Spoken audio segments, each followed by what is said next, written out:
শিক্ষার্থীরা নতুন রাজনৈতিক দল গঠন করলে বিএনপি স্বাগত জানাবে, জানিয়েছেন দলটির ভারপ্রাপ্ত চেয়ারম্যান তারেক রহমান।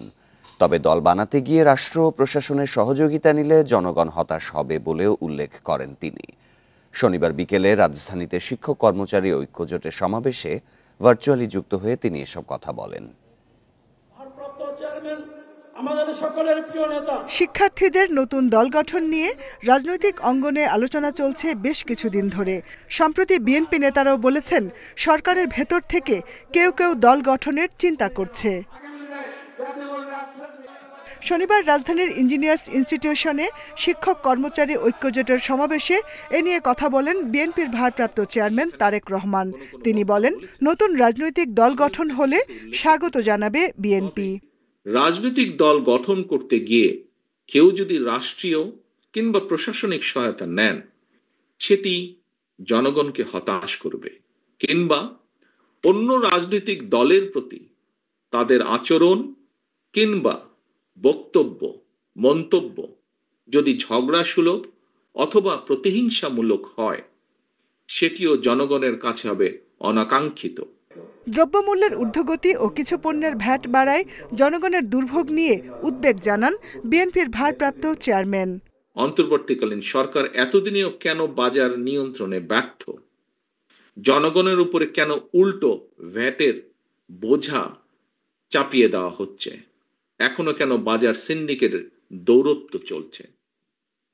এমন পরিস্থিতিতে কিন্তু জনগণের অনেকের মনেই প্রশ্ন ওঠা স্বাভাবিক, তাহলে কি সরকারের কেউ কেউ অন্য কোনো ইস্যুতে বেশি মনোযোগী, নাকি সরকার পারছে না? তারেক রহমান বলেন, জনগণের কাছে সংস্কার ও নির্বাচনের চেয়ে সংসার চালানো বেশি গুরুত্বপূর্ণ। Jahanara Parvin, independent news, Dhaka. নির্বাচন পিছিয়ে দিতে ষড়যন্ত্র হচ্ছে বলে অভিযোগ করেছেন বিএনপি স্থায়ী কমিটির সদস্য ডক্টর খন্দকার মোশাররফ হোসেন। আর ভোটের মাধ্যমে ক্ষমতা হস্তান্তরের পথে না গিয়ে অন্য উদ্দেশ্য থাকলে ভালো হবে না বলে হুঁশিয়ার করেছে আমির খসরু মাহমুদ চৌধুরী। যারা 52 ও 71-কে অস্বীকার করে তাদের সাথে কোনো আপোষ নয় বলে মন্তব্য করেছেন বরকতুল্লাহ বুলু। রাজধানীতে আলাদা অনুষ্ঠানে এসব কথা বলেন নেতারা।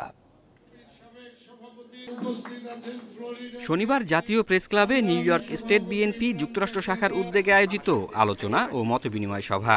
এতে অংশ নেন বিএনপির স্থায়ী কমিটির সদস্য ডক্টর খন্দকার মোশাররফ হোসেন।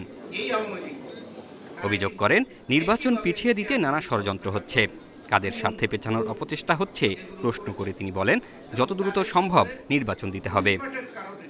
এই নির্বাচনকে নিয়ে আজকে ষড়যন্ত্র হচ্ছে, এই নির্বাচনকে পিছানোর জন্য ষড়যন্ত্র হচ্ছে। কাদের স্বার্থে আমরা বলতে চাই না। সরকার যত শীঘ্র নির্বাচন ঘোষণা করবে, দিন তারিখ ঘোষণা করবে, যেটা আমরা রোডম্যাপ বলেছি, যেদিন ঘোষণা করবে তারপরের থেকেই জনগণ নির্বাচনমুখী হয়ে যাবে। গণতন্ত্রের বাইরে অন্তর্বর্তী সরকারের অন্য কোনো উদ্দেশ্য থাকলে ভালো হবে না বলে হুঁশিয়ারি দেন বিএনপির স্থায়ী কমিটির সদস্য আমির খসরু মাহমুদ চৌধুরী। আর যদি কোনো উদ্দেশ্য হাসিলের জন্য বাংলাদেশের জনগণের মালিকানার নির্বাচনের মাধ্যমে ক্ষমতা হস্তান্তর বিষয়ে যদি অন্য কোনো পরিকল্পনা থাকে গণতন্ত্রের বাইরে, সেটা বোধহয় ভালো হবে। শহীদ জিয়াউর রহমানের 89তম জন্মবার্ষিকী উপলক্ষে শোভাযাত্রায় বিএনপির ভাইস চেয়ারম্যান বরকতুল্লাহ বুলু বলেন, একটি পক্ষ মুক্তিযুদ্ধকে পেছনে রাখার ষড়যন্ত্র করছে। আমরা 71-এর 30 লক্ষ মানুষ বুকের তাজা রক্ত দিয়ে আমরা বাংলাদেশ স্বাধীন করেছি। যারা 71-কে মাইনাস করতে চান, পাশ কাটিয়ে যেতে চান, তারা এদেশের নাগরিক হতে পারে না, তারা এদেশকে ভালোবাসে না। অতএব তাদের সাথে কোনো আপোষ নেই। জুলাই গণঅভ্যুত্থানের কারিগর শুধু শিক্ষার্থীরাই নয়, তাই উপদেষ্টাদের ভেবে কথা বলার আহ্বান জানান নেতারা। জাহিদুল ইসলাম, ইন্ডিপেন্ডেন্ট নিউজ, ঢাকা। যারা দেশকে বারবার দুর্নীতিতে চ্যাম্পিয়ন করেছে, মানুষ আর তাদের দেখতে চায় না। জনগণ এখন পরিবর্তন চায় বলে মন্তব্য করেছেন ইসলামী আন্দোলন বাংলাদেশের আমির মুফতি সৈয়দ মোহাম্মদ রেজাউল করিম।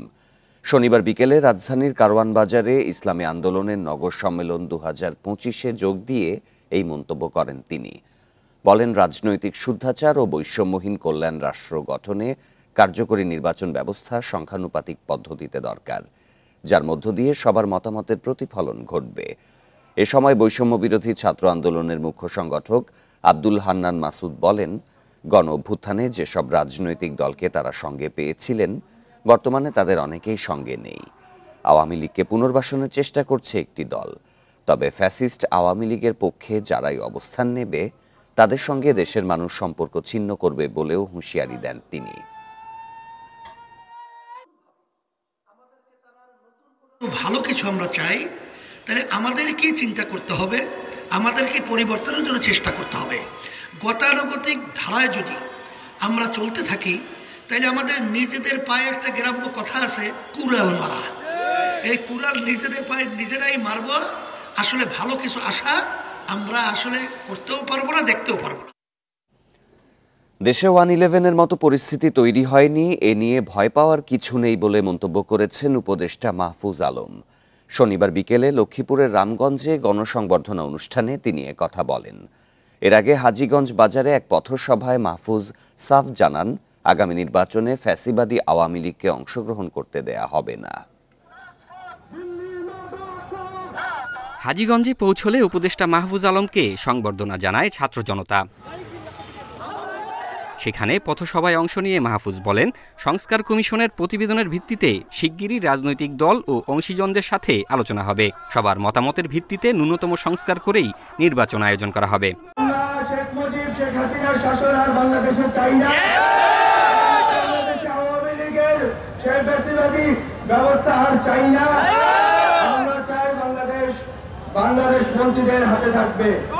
বাংলাদেশে দিল্লি পন্থীদের কোনো স্থান আর হবে না। ডাকবাংলোয় জেলা প্রশাসকের তরফ থেকে মাহফুজ আলমকে গার্ড অফ অনার দেয়া হয়। এরপর লক্ষ্মীপুরের রামগঞ্জে সংবর্ধনা অনুষ্ঠানে যোগ দেন তিনি। বলেন, শেখ হাসিনার ফ্যাসিবাদী শাসনকে যেসব প্রতিষ্ঠান টিকিয়ে রেখেছিল, তাদের অবিকৃত রেখে নির্বাচন সম্ভব নয়। গণহত্যার বিচার না করে আওয়ামী লীগকে নির্বাচনে অংশ নিতে দেয়া হবে না বলেও মন্তব্য করেন মাহফুজ আলম।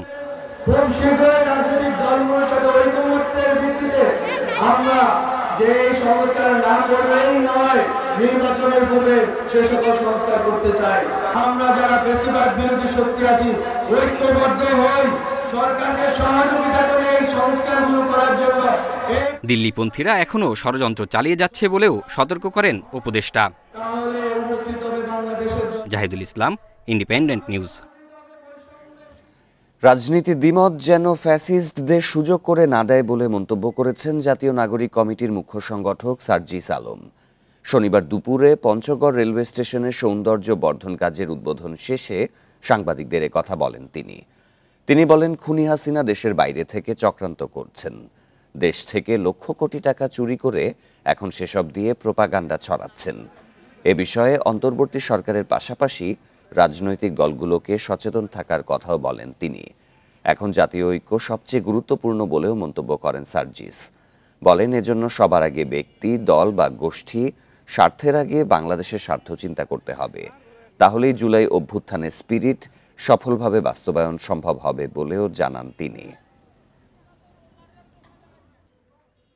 আমরা যেন আমাদের এই বিভিন্ন কথা, মতামত কিংবা পদক্ষেপের মাধ্যমে নতুন করে আবার ওই ফ্যাসিস্ট কিংবা তাদের কোনো দোসরকে সুযোগ না দেয়। তারা তো চাইবে আমাদের ঐক্যের ফাটল ঘটাতে। এই ফাটলের সুযোগে যখন আমরা নিজেদের সাথে নিজেরা বিভাজনে লিপ্ত হব, তারা এই সুযোগটা নিয়ে তাদের স্বার্থ হাসিল করবে। প্রয়োজনের বেশি সংস্কার না করার আহ্বান জানিয়েছেন জামায়াতের আমির ডাক্তার শফিকুর রহমান। শনিবার সকালে দিনাজপুরে কর্মী সম্মেলনে তিনি এই আহ্বান জানান। তিনি আরও বলেন, বিগত সময়ে যারা গুম, খুন ও সংখ্যালঘু নির্যাতন করেছে তাদের তালিকা করতে হবে। এদেশে সংখ্যালঘু বা গুরু বলে কোনো সম্প্রদায় থাকতে পারে না বলে মন্তব্য করেন শফিকুর রহমান। বলেন, যাদের এদেশে জন্ম তাদের সাংবিধানিক অধিকার নিশ্চিত করতে হবে।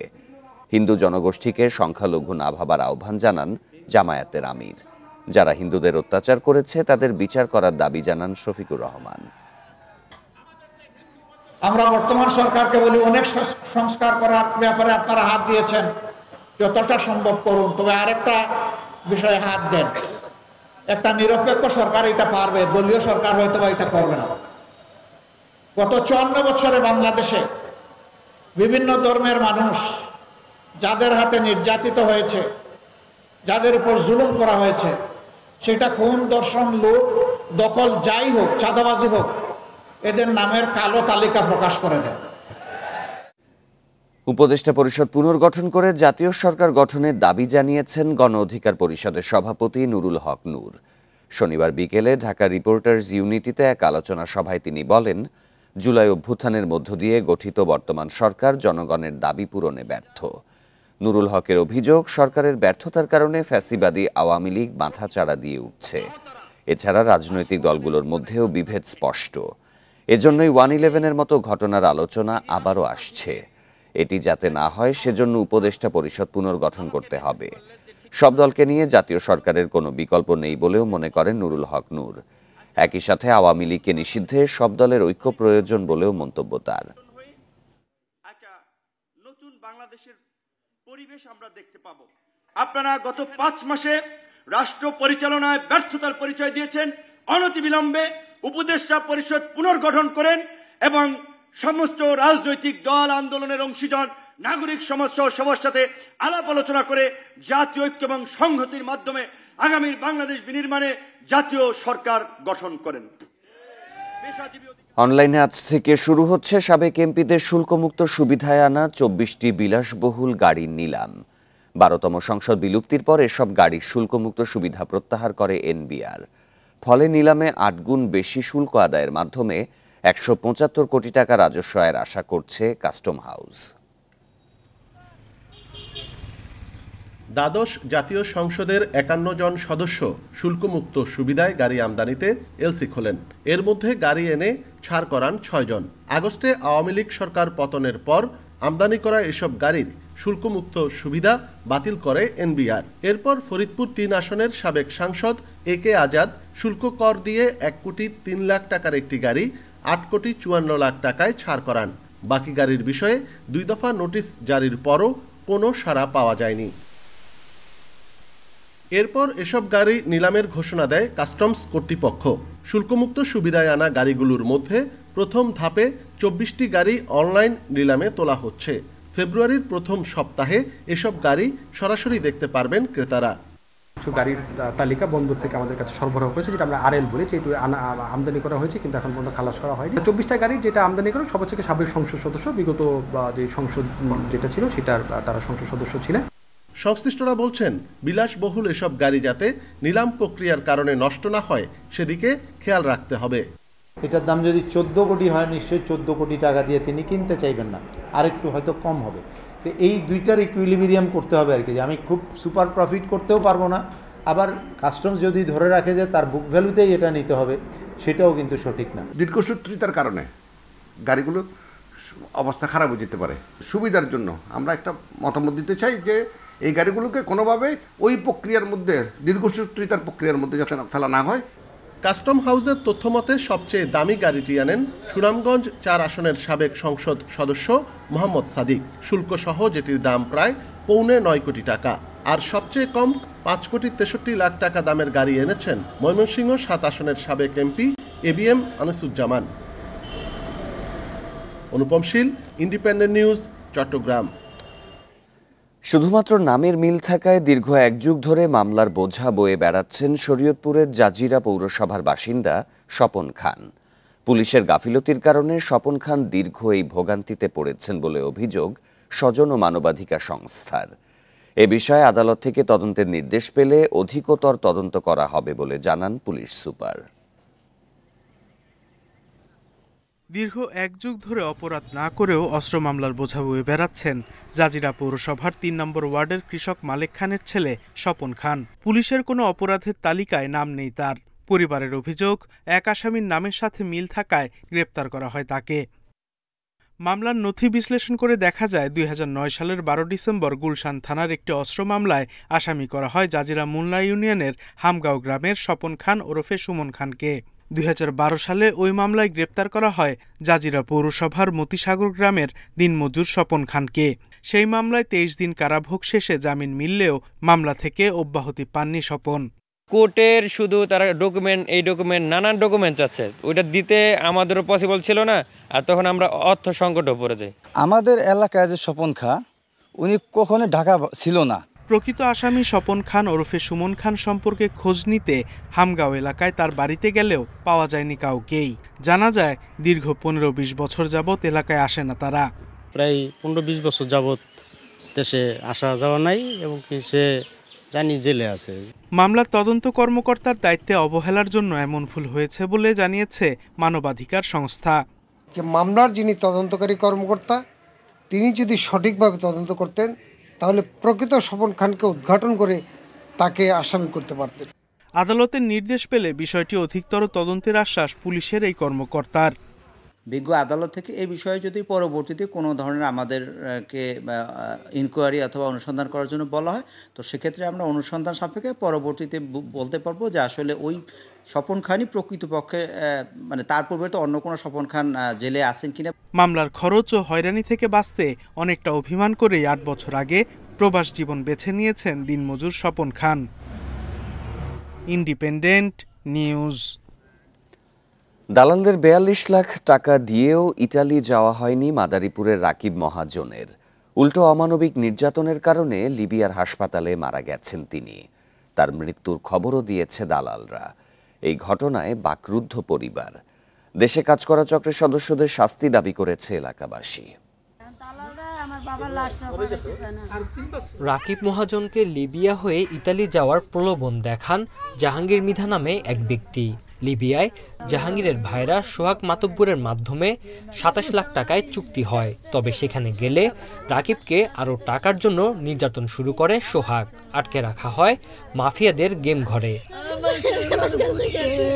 প্রায় 2.5 বছর সেখানেই কাটে। পরে পালিয়ে আরেক দালাল মাজেদ খলিফাকে 15 লাখ টাকা দেন রাকিব। তবে আবারও নির্যাতন চলে তার উপর। এক পর্যায়ে অসুস্থ হয়ে পড়েন। গেল বুধবার লিবিয়ার হাসপাতালে মৃত্যু হয় রাকিবের।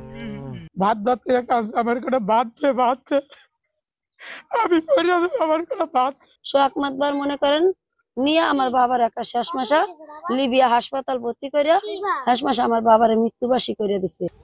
রাকিবের এমন পরিণতিতে শোকাচ্ছন্ন এলাকাবাসী। দোষীদের শাস্তির দাবি তাদের। আমার বাইরে ওরা গেম ঘরে রাখা মাইরা লাইছে, এর সুষ্ঠু তদন্ত চাই এবং আমরা বিচার চাই এটার। এই ঘটনায় কোনো অভিযোগ পায়নি পুলিশ। মামলা হলে তদন্ত করার কথা জানিয়েছে আইনশৃঙ্খলা বাহিনী। পরামর্শ দিতে চাই আপনারা বৈধভাবে বৈধ পন্থায় সরকারি যেসব প্রসেস আছে সেগুলো ফলো করে যেন তারা বিদেশে গমন করার প্রয়োজনীয় ব্যবস্থা গ্রহণ করে। একইভাবে ইউএনও জানিয়েছেন পরিবার আবেদন করলে মরদেহ ফেরত আনতে ব্যবস্থা নেওয়া হবে। বৈধ পথে থাকলে লাশটা ফেরত আনা, প্রবাসী কল্যাণের মাধ্যমে ফেরত আনা অনেক ইজি হয়, কিন্তু যেহেতু এটা অবৈধ পথে আছে এখন এটা প্রবাসী কল্যাণ মন্ত্রণালয় থেকেই বলতে পারবে যে এটা কিভাবে ওখান থেকে আনা সম্ভব। মানব পাচারে একটি শক্ত সিন্ডিকেট মাদারীপুরে কাজ করছে বলে অভিযোগ আছে। বিভিন্ন গণমাধ্যমের খবর বিশ্লেষণে জানা যায় গেল 3 মাসে নির্যাতনের কারণে অন্তত 10 জনের মৃত্যু হয়েছে লিবিয়ায়। Independent news. সারা দেশে বেড়েছে শীতের তীব্রতা, ঘন কুয়াশা ও হিমেল হাওয়ায় বেড়েছে ভোগান্তি। শীত পরিস্থিতির আরও খবর জানাতে ঠাকুরগাঁও থেকে যোগ দিচ্ছেন সহকর্মী মোহাম্মদ শামসুজ্জোহা। শামসুজ্জোহা, ঠাকুরগাঁওয়ে আজকে তাপমাত্রা কত রেকর্ড করা হয়েছে? শীতের প্রভাব জনজীবনে কেমন পড়েছে? মাঘের শীতে বাঘে কাঁপে এই প্রবাদটি 2025-এ এসে কিন্তু বাস্তবে রূপ নিয়েছে। আজকেও কিন্তু প্রচন্ড কুয়াশা ঠাকুরগাঁয়ে বিরাজ করছে। ঠাকুরগাঁয়ে আজকে মাঘের 12 তারিখ, এই মাঘ মাসের 2 তারিখ থেকে কিন্তু ঠাকুরগাঁয়ে একবারে সূর্য কিন্তু একবারেই হারিয়ে গেছে। এ কারণে সূর্যের তাপ কিন্তু 2 তারিখের পর থেকে সেইভাবে কিন্তু দেখা যায়নি। এই অবস্থা বিরাজ করছে। ঠাকুরগাঁয়ে সর্বোচ্চ এবং সর্বনিম্ন তাপমাত্রা বিরাজ করলে কিন্তু এর প্রকৃত খবর কিন্তু জানার কোনো সুযোগ নেই, কারণ ঠাকুরগাঁয়ে এই উত্তরের জেলা হওয়া সত্ত্বেও একটি শীত প্রধান এলাকা, কৃষি প্রধান এলাকা।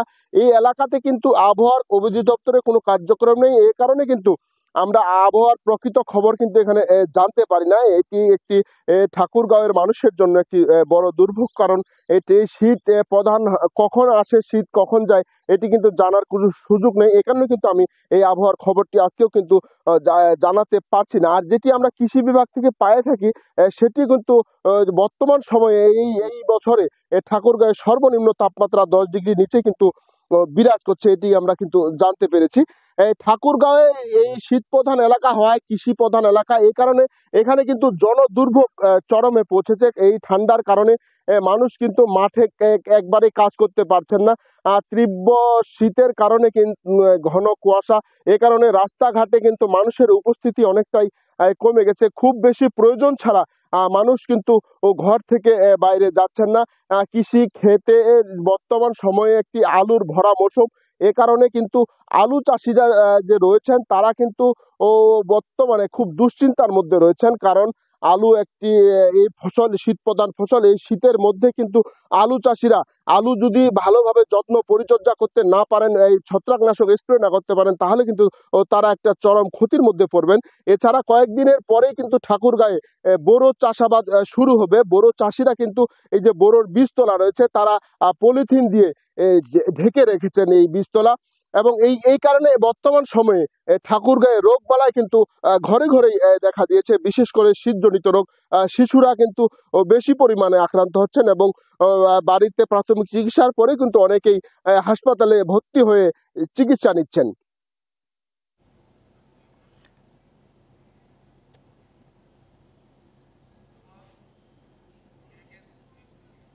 ঠাকুরগাঁওয়ের শীত পরিস্থিতির খবর জানাচ্ছিলেন সহকর্মী। নাটোরে গত 5 বছরে কৃষি জমি কমেছে প্রায় 50,000 হেক্টর, আর কৃষি জমিতে পুকুর খনন হয়েছে 2,000। এতে কৃষি পণ্য উৎপাদনে বিরূপ প্রভাব পড়ছে। কৃষি জমি রক্ষা করা না গেলে ভবিষ্যতে খাদ্য ঘাটতির আশঙ্কা করছেন চাষিরা। নাটোরের হালতিবিল ও চলনবিলে সারা বছর ধান, গম ও বিভিন্ন সবজির চাষ হয়। তবে এখন পুকুর খননে কমছে ফসলি জমি। মৎস্য চাষ লাভজনক হওয়ায় প্রতিনিয়ত অবৈধভাবে খনন হচ্ছে 3 ফসলি জমি। গত 5 বছরে কমেছে প্রায় 50,000 হেক্টর আবাদি জমি। পুকুর কাটা বন্ধে বারবার প্রশাসনকে জানালেও মিলছে না সমাধান। একটা ফসলও ঠিকমতো আমরা তুলতে পারি না, কারণ এই ফসলটা যদি একটু দেরি হয় এই জলাবদ্ধতার কারণে এই শেষ ফসলগুলো পানিতে ডুবে যায়। পুকুর খনন হচ্ছে, কিন্তু প্রশাসনকে বললে বা জানালে তারা এসে দেখা যাচ্ছে হয়তো ভেকুর ব্যাটারি নিয়ে যাচ্ছে বা সাময়িক 2-1 দিনের জন্য বন্ধ করতেছে, স্থায়ী বন্ধ হচ্ছে না। একটা পুকুর কাটার জন্য পাশ করে নিয়ে আসে ওরা 3-4টা পুকুর খনন করে। যখন আমরা প্রতিবাদ করি তখন আমাদেরকে ভয় ভিত্তি হুমকি দেখায়। এইভাবে যদি পুকুর হইতে থাকে এমন একদিন সময় আসবি এই দেশে খাদ্যর ঘাটতি দেখাবি। উর্বর জমিতে ইটভাটা ও পুকুর খনন বন্ধে নানা উদ্যোগের কথা জানিয়েছে কৃষি অফিস। আমরা চাচ্ছি আর যাতে আবাদি জমি না কমে, কিছুটা কমলেও যাতে এই অল্প জমিতে বেশি বেশি ফসল উৎপাদন করে আমরা এই ক্ষতিটা পুষিয়ে নিতে পারি। এই জন্য আমরা কাজ করে যাচ্ছি, কৃষকদের পাশে থেকে আমরা এই সেবা দিয়ে যাচ্ছি। 5 বছর আগে জেলায় পুকুরের সংখ্যা ছিল 26,300, বর্তমানে তা বেড়ে দাঁড়িয়েছে 28,280টি। Independent news. বাংলা একাডেমি সাহিত্য পুরস্কার 2024-এর পূর্ব ঘোষিত তালিকা স্থগিত করা হয়েছে। শনিবার সন্ধ্যায় বাংলা একাডেমির মহাপরিচালক অধ্যাপক মোহাম্মদ আজমের সই করা এক নোটিশে এই তথ্য জানানো হয়। এতে বলা হয়, সন্ধ্যা 6টায় বাংলা একাডেমি সাহিত্য পুরস্কার কমিটির সভায় সামাজিক রাজনৈতিক পরিস্থিতিতে পুরস্কার তালিকাভুক্ত কারো কারো সম্পর্কে কিছু অভিযোগ থাকায় পূর্ব ঘোষিত বাংলা একাডেমি সাহিত্য পুরস্কার পুনর্বিবেচনার বিষয়ে আলোচনা হয়। পরে অভিযোগ অনুসন্ধানের সিদ্ধান্ত এবং পূর্ব ঘোষিত তালিকা স্থগিত করে কমিটি। এতে আরও বলা হয়, 3 দিনের মধ্যে পুনর্বিবেচনার পর তালিকাটি পুনরায় প্রকাশ করা হবে। এর আগে গত 23শে জানুয়ারি বাংলা একাডেমি সাহিত্য পুরস্কার 2024-এর জন্য 10 ক্যাটাগরিতে 10 জনের নাম ঘোষণা করা হয়।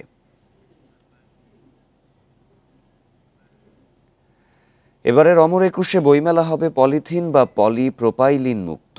মেলার পরিবেশ নষ্ট হয় এমন কোনো ব্যাগে স্টলে বই বিক্রি করা যাবে না।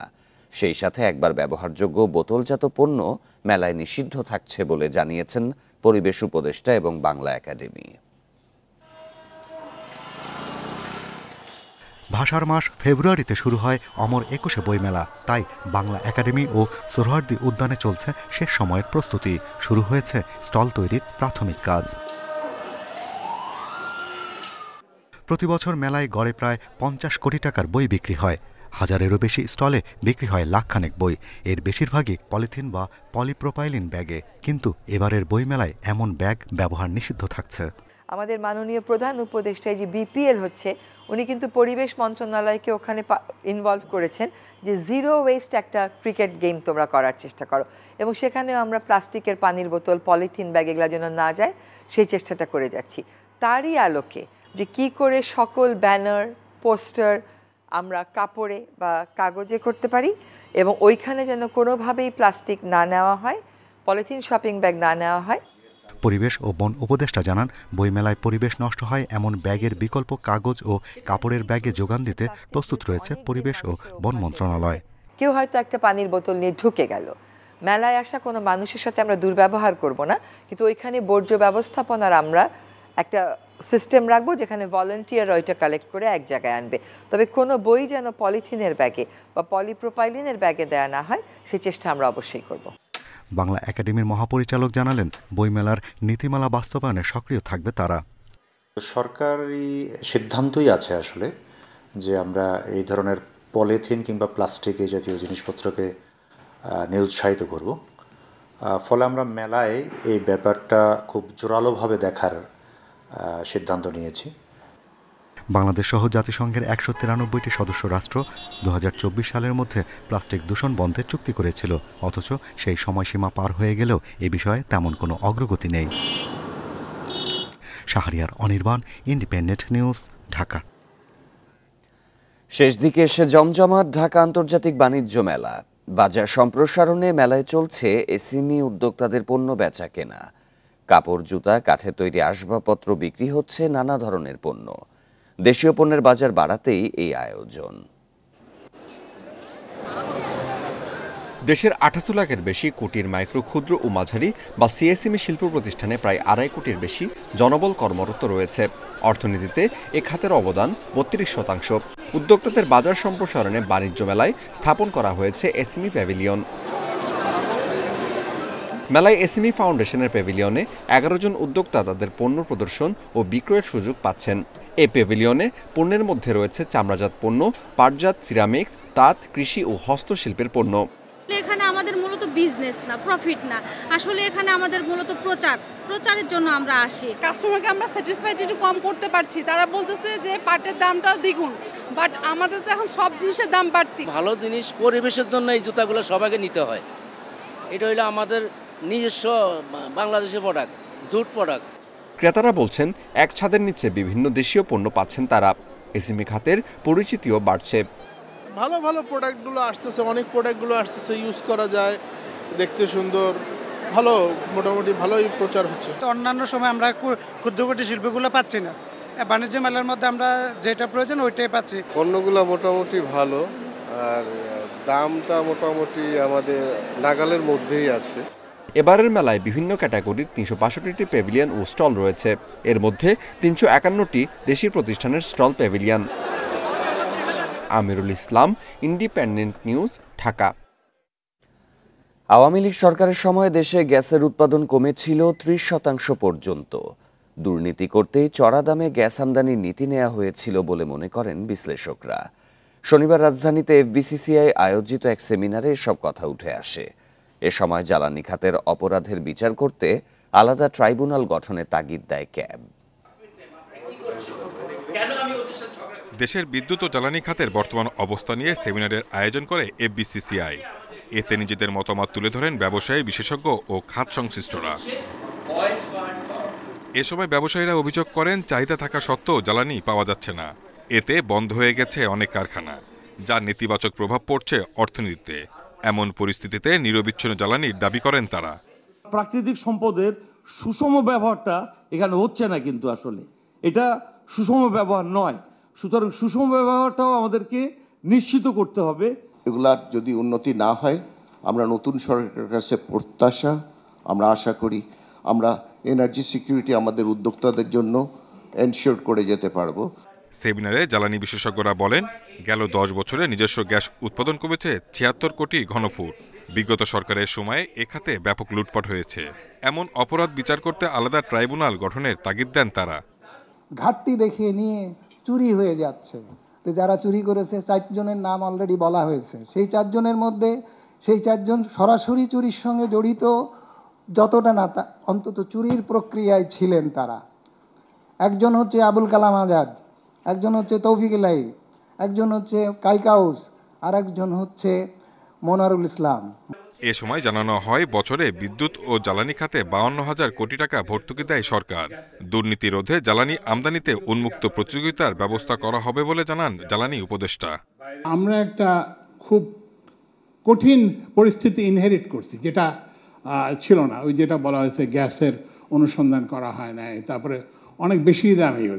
তো আমরা চেষ্টা করতেছি এটাকে যতটা সম্ভব সহনীয় করে তোলা যায় আপনাদের জন্য। আমাদের হাতে কোনো জাদুর চেরাগ নাই যে দেশে গ্যাস সংকট নিরসনে বিকল্প জ্বালানি নিশ্চিতের তাগিদ দেন বক্তারা। এটা না বললে মনে হবে না। সেটা হচ্ছে যে শাহিদ আহমেদ, ইন্ডিপেন্ডেন্ট নিউজ, ঢাকা। গেল এক বছরে জ্বালানি সংকট, রাজনৈতিক অস্থিরতা, ডলার সংকট সহ নানা কারণে বন্ধ হয়ে গেছে 100টি তৈরি পোশাক কারখানা। আরও 200টি এবছর বন্ধের পথে বলে জানিয়েছেন বাংলাদেশ চেম্বার অফ ইন্ডাস্ট্রিজ বিসিআইয়ের সভাপতি আনোয়ারুল আলম চৌধুরী। শনিবার রাজধানীতে নিজ কার্যালয়ে আয়োজিত সংবাদ সম্মেলনে তিনি বলেন, উৎপাদন খাতকে টেকসই, গতিশীল ও উন্নত করতে আগামী 2 থেকে 3 সপ্তাহের মধ্যে সরকারকে প্রস্তাবনা দেয়া হবে। এ সময় সাংবাদিকদের এক প্রশ্নের জবাবে বিসিআইয়ের সভাপতি বলেন, দেশের অর্থনৈতিক পরিসংখ্যান সঠিকভাবে উপস্থাপন হচ্ছে না, যার কারণে বর্তমান সংকট মোকাবিলা বড় চ্যালেঞ্জ হয়ে দাঁড়িয়েছে। বলেন, নির্বাচিত সরকার ছাড়া অর্থনৈতিক ক্ষেত্রে স্থায়ী সমাধান সম্ভব নয়। খুব শিগগিরই উন্নয়নশীল দেশের কাতারে না যাওয়ার আহ্বান জানান ব্যবসায়ীরা।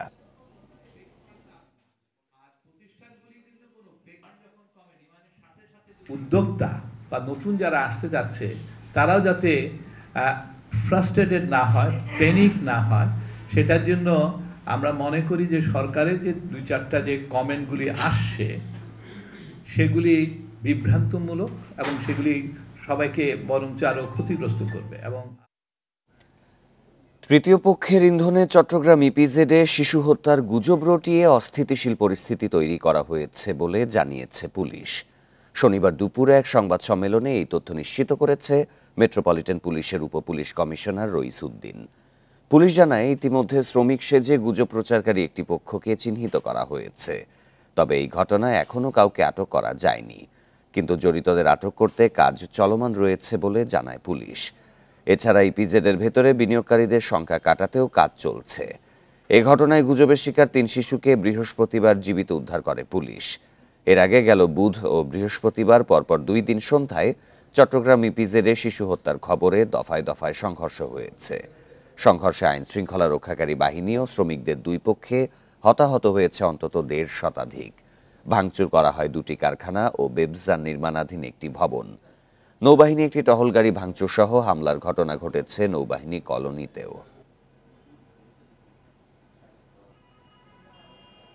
কিছু দুষ্কৃতিকারী কুচক্রী মহল সুপরিকল্পিতভাবে তাদেরকে খেপিয়ে তুলেছে। এখানে বহিরাগতদের ইন্ধন রয়েছে এবং যারা এই ধরনের গুজব ছড়াচ্ছে, পরিস্থিতিকে অস্থিতিশীল করার চেষ্টা করছে, তাদের বিরুদ্ধে আমরা তথ্য সংগ্রহ করছি। তাদেরকে যাতে আমরা দ্রুত আইনের আওতায় নিয়ে আসতে পারি সেই ব্যাপারে আমাদের প্রচেষ্টা অব্যাহত রয়েছে। এই ছিল সংবাদে। আরও জানতে চোখ রাখুন ফেসবুক, ইউটিউব এবং এক্সে। ধন্যবাদ সবাইকে।